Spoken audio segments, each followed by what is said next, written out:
Form تو یہ کوئی اس طرح کمرشل فارم بنیادی طور پہ نہیں ہے، یہ شوق ہی ہے، اور شوق مجھے کرتے ہوئے شاید ساری عمر ہی گزر گئی۔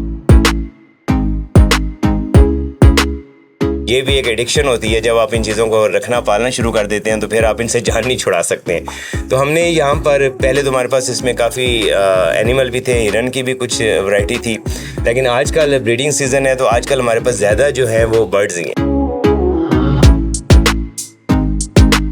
برڈز میں ہمارے پاس موروں کی کافی ورائٹیز ہیں، اس کے علاوہ ٹرکیز ہیں اور فیزنٹس کی کچھ ورائٹیز ہیں۔ تو اس طرح ہم نے اس کو ایک کائنڈ آف اے مکسچر آپ کہہ سکتے ہیں کہ وہ بنایا ہوا ایک چھوٹا سا ایک پرائیویٹ فارم کہہ لیں، وہ ڈیولپ کیا ہوا۔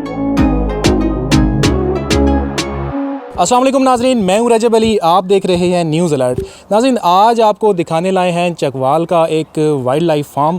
یہاں پر موجود ہیں مختلف قسم کے خوبصورت پرندے اور اس کے علاوہ خوبصورت جانور۔ کون کون سے جانور اور پرندے یہاں پر موجود ہیں؟ ہمارے ساتھ موجود ہیں یاسین چودھری صاحب، ان سے جانتے ہیں۔ السلام علیکم جی وعلیکم السلام۔ سر، کون کون سے یہاں پر آپ نے پرندے جو آپ کے پاس ایکسپینسو ہیں، جو اچھی نسل کے ہیں، وہ کون سے ہیں؟ کیا ان کی نسلیں ہیں اور کیا ریٹ وغیرہ کیا ہوتے ہیں؟ اچھا، ایکسپینسو تو اب تو میوٹیشن میں نا بہت ایکسپینسو بریڈز آنے لگ پڑی ہیں، یعنی اگر آپ کہیں نا کہ 10 لاکھ روپے کا مور کا پیئر ہے وہ بھی اب ہے 10 لاکھ کا؟ جی اس سے مہنگے بھی ہیں ناظرین، 10 لاکھ کا اور اس سے مہنگے بھی ہیں۔ کون سا ہے جی؟ وہ ہمیں دکھائیں گے آپ؟ نہیں، ہمارے پاس نہیں ہے میوٹیشن، یعنی جو نئی نسلیں بنائی جا رہی ہے نا کراس کرا کے، کراس میچنگ سے، ان سے ہر چیز میں، طوطوں میں بھی یہی کچھ ہو رہا ہے، فیزنٹس میں بھی یہی کچھ ہو رہا ہے۔ تو اس میں ایک جو جینیٹک سائنس ہے نا، مورسی سائنس، وہ اتنی زیادہ، جیسے آپ سبزیوں میں دیکھتے ہیں، فصلوں میں دیکھتے ہیں، عجیب عجیب چیزیں آ رہی ہیں۔ پچھلے دن چکوال میں گندم کا ایک عجیب سی گندم کا شور مچا ہوا تھا، تو اسی طرح ان میں بھی نئی نئی نسلیں آ رہی ہیں، لیکن ہم نے بالکل کامن سی بریڈ رکھی ہوئی ہیں، جن میں اگر آپ مور میں آ جائیں تو اس میں black shoulder, blue shoulder, white pied, silver pied اور اس طرح کے کیمیو آ جاتے ہیں، اور ایمرٹ گرین آ جاتے ہیں۔ تو یہ ہم نے کوئی 8-10 نسلیں رکھی ہیں، لیکن سننے میں یہ آ رہا ہے کہ ان کی اب نسلیں جو ہیں وہ 100 کو کراس کر گئی ہیں۔ اسی طرح اگر سیکنڈ بریڈ میں آ جائیں تو اس میں فیزنٹ آ جاتا ہے، فیزنٹ کی اگین 50 سے زیادہ نسلیں۔ تو ہم نے اس میں ریڈ گولڈن رکھا ہوا ہے، سلور رکھا ہوا ہے، وائٹ رکھا ہوا ہے، اس طرح کچھ رکھے ہوئے ہیں سادہ سے۔ کیمیو جس طرح آپ نے بتایا، ایک آپ کے پاس یہاں پہ میں نے مور دیکھا ہے جو وائٹ اور بلو ٹچ بھی دے رہا ہے، یہ ان کی کیا پرائزز ہوتی ہیں؟ کیمیو کی کیا پرائز ہے؟ جو پرائسز ہیں جی وہ ان کی ویریٹ کرتی رہتی ہیں سیزن ٹو سیزن، اور پھر ان کی ایج کے ساتھ بھی۔ جب ان کا سیزن نہیں ہوتا ہے یہ اپنی ٹیل گرا دیتے ہیں۔ آج کل کیونکہ ان کا بریڈنگ سیزن ہے تو اس وقت یہ سب سے مہنگے ہوتے ہیں۔ تو آج کل آپ کہہ سکتے ہیں کہ ان کا جو اچھا ایک بریڈر پیئر ہے وہ تقریباً 30,000 میں جا رہا ہے، بلیک شولڈر، بلیو شولڈر وغیرہ۔ کیمیو کا آپ 50,000 40,000 یہ ویریٹ ہوتی رہتی ہے، ان کی کوئی ایسی فکس پرائسز نہیں ہے۔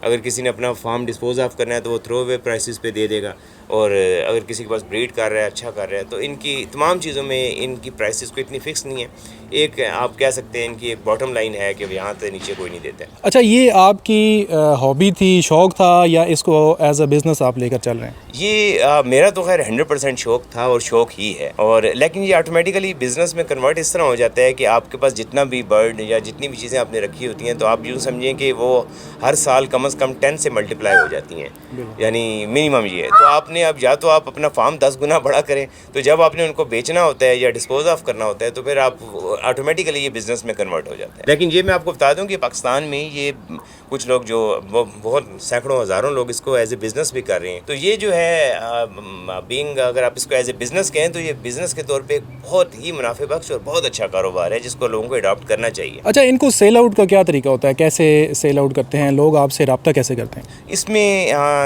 2 چیزیں ہیں۔ ایک تو لوگ جو اس کو ایز اے پروفیشن یا ایز اے پراپر بزنس کر رہے ہیں وہ تو اس کے لیے مختلف میتھڈ استعمال کرتے ہیں، سوشل میڈیا یوز کرتے ہیں، باقی کرتے ہیں۔ لیکن میرا کیونکہ یہ زیادہ اس طرح بزنس نہیں ہے، تو اگر کوئی چیز ایکسیسو ہوتی ہے تو ہمارے پاس دن بھر اتنے لوگ، اتنی فیملیز وزٹ کرتی ہیں، تو ان میں سے کسی کو کچھ پسند آ جائے تو ہم دے دیتے ہیں۔ تو ہم اس طرح کہیں ایڈورٹائزمنٹ یا وہ میتھڈ ہمیں ضرورت نہیں پڑتا ہے۔